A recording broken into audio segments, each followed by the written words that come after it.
السلام علیکم۔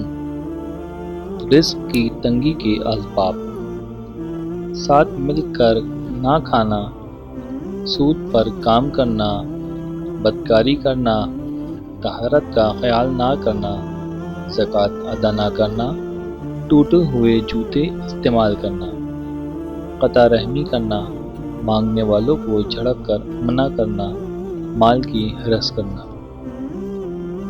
رزق میں کشادگی کے اسباب: صلہ رحمی کرنا، صدقہ دینا، اپنے حق کو معاف کرنا، گناہوں سے بچنا، ناخن تراشنا، پیروں کو صاف رکھنا، قرآن مجید کی تلاوت کرنا، درود پاک پڑھنا۔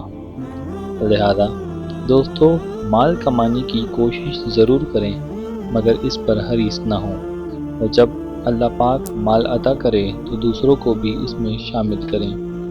لین دین کے معاملات میں جو طے ہوا ہو اس سے بڑھا کر دیں۔ اگر لین دین آپ کے ساتھ کی جا رہی ہے تو رعایت دیں۔ کام کرانے کے بعد اس سے مزدوری میں کمی نہ کروائیں۔